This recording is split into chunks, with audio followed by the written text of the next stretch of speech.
to draw a beautiful Celtic cross design today from the Book of Durrow, coming right up.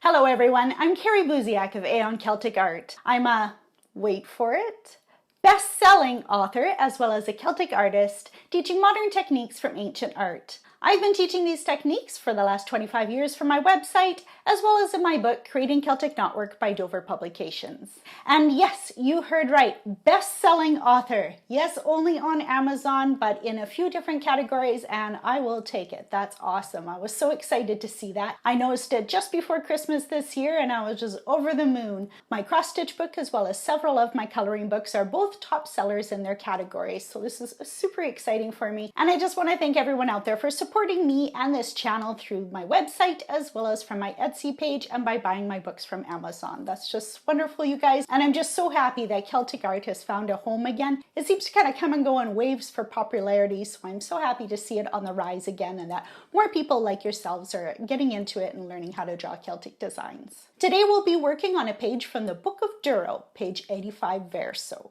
Before we get going today, make sure you subscribe to my channel and ring that bell so you're kept up to date on all new tutorials. I have to apologize. I know I haven't posted a new video in a long time.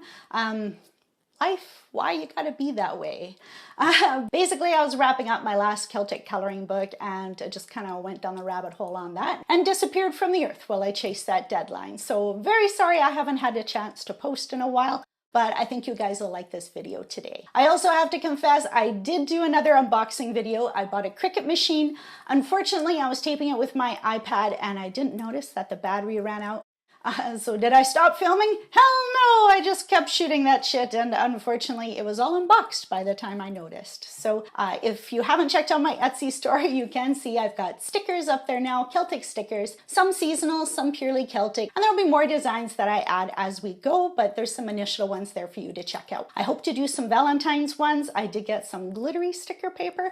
So pumped for this. I want to do some Celtic heart designs and winged hearts, and I think they'll look super pretty for Valentine's with the sparkly glitter in it. And of course, I have plans to do some for St. Patrick's Day as well, so you can look for those on my Etsy store or my newsletter. If you're signed up for that as well, you'll get a heads up through that too. So today, as I said, we'll be working from the Book of Durrow. So there's a page, 85 verso, that features a whole bunch of knotwork designs, and in the center it has kind of a Celtic cross design. Tons of Celtic artists have done this knot. I'm sure you'll recognize it when you see it. You don't need dot paper today, just normal drawing paper with a pencil and eraser. So grab those and let's get started.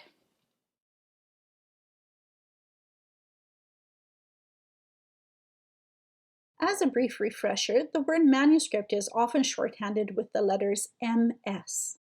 The word folio refers to a page, and the left-hand page is called a verso, and the right-hand page is called recto. And you can remember that by recto starts with an R, just like the word right. Here's the page that we'll be working from. So you see it's filled with all kinds of swirling knot designs, and in the center there, something different. This is the cross shape that we'll be working on today. I'll just enlarge it here so you can see it a little better. So we'll be drawing the knot shape inside there. So you'll see kind of a pretzel shape at the north, south, east, and west of the circle. I'm going to start with the rings on there just so I can have a boundary of where my design will go. And instead of dividing my circle into the usual 4 quarters going north, south, east, west, I'm going to do it at the 45-degree angle. So I'm going to work in that top portion and then I'm going to repeat it around the circle. So I only have to do the one part at a time. Just makes it a little faster. I'll dim out the background a little bit so it's a little easier to see what's going on. I'll just add that second double ring in there. Now in the top quarter, I can make my life even easier yet if I divide it in half. So we'll draw that line going north-south in there. To draw that top pretzel-looking knot, imagine it as 3 rings arranged around that dividing line. There's a ring on the left, a ring on the right, and a ring down below. So with those rings in mind, I'm going to start at a point just outside of that center intersection. And I'm going to swing up to the top northwest corner of my quadrant.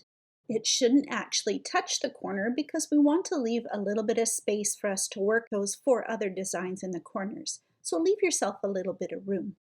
And here's where the rings come in. Come from that top corner, swing out through the left-hand ring and around the curve of the bottom right-hand ring.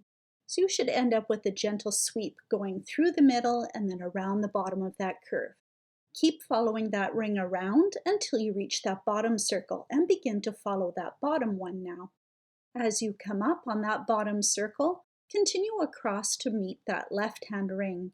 Follow the outside curve, pass through the right-hand ring, and then up into the matching corner on the right-hand side. From there, we're going to continue that swoop down to a point just outside of the center of the circle again. And I'll just remove the background again for a sec while I show you this next step. So we've completed 1/4 of the circle, and all we have to do is replicate this in the other 3/4 to finish our design. To connect all 4 segments together, we can do this in 2 different ways. The simplest, of course, is to connect them just as they are. So each corner just connects to the other, and you're left with a little gap in the center. The second way is to connect each line to the one across from it, so across the center of the circle. So left connects with right, and top connects to bottom. And I'm going to choose this way in mind just so we have a little more weaving we can do. And here we are with the finished design. I drew my lines very thick so they were easy to see against that manuscript background, but yours probably looks more like this as a thin pencil line. So to expand your lines to give it a thickness that we can weave, just sketch a line to either side of your original one. Your final design should look something like this. Next, we'll do the weaving. Pick an intersection in the design. It doesn't matter which one, just any point where 2 lines cross each other. I'm going to start with that topmost pretzel in the very top left corner, and I'm going to erase it so it appears to be going over the strand below it. The red arrow shows the direction I'll be erasing in. So if I just erase so this strand is passing over, the next strand it should go under it, and then over and under, and continuing in that pattern until the full pretzel has been woven. And when the one quadrant is finished, continue until the other 3 have been woven as well. You could leave the design like this as a pretty knotted cross design, but I'm going to drop our manuscript page in the background again and we're going to keep going. An easy addition at this point are these little triangles that appear between the pretzels and the center of the circle. So we'll just add those in. Next, we're going to focus on those 4 doodads in the corners. We'll remove our knot here just so we can see a little better. If you look carefully, there's actually 2 different designs. There's a left-hand design and a right-hand design. The left-hand one has sort of smooth, rounded edges, and the right-hand one has sharper corners, more like a stair or step pattern. So let's go back to our cross design. I'm going to divide each of these corners into 2. You'll see there's a bisecting line that runs down the center. The left-hand side I'm going to fill with a sort of swooping U shape. The right side I'm going to draw more of a jagged stair or step shape. So you see there the left has swoops and the right has angles. I'm going to make a little black fill just a hair inside of these lines I've just drawn. So there's just a little bit of piping of white in between them and the outside lines. In the manuscript, these 2 patterns alternate as they go around the circle. So there's the swooping one, the angular one, the swooping one, and the angular one again. Of course, in yours, if you want to make it more symmetrical, you can choose to use either all of the one or all of the other. So here it is with all the swooping shapes, or here it is with all the angular ones. So essentially you have 3 different versions of this cross. One without the corners, one with the smooth swooping ones, and one with the angular ones. It's been a little while since I've done a worksheet for you guys. This is unrelated to what we did this week, but I'll put it up there anyways for you guys to do if you like. So that's how we make that Celtic cross design. As you saw, very simple to do. You can also personalize it in your own design by changing up those corner pieces. So feel free to take a riff off of those designs that I showed you how to do, make your own variations on it, or fill it with something different altogether. I have plenty of exciting things planned for you guys for 2021, so I hope you stick around. Again, don't forget, subscribe to my channel and ring that bell so you're kept up to date on all those new tutorials when they come out. If you want to support myself or this channel, please consider consider signing up as a Patreon on my Patreon page. Everyone who's a member in the $5 tier and up will receive a commemorative coin.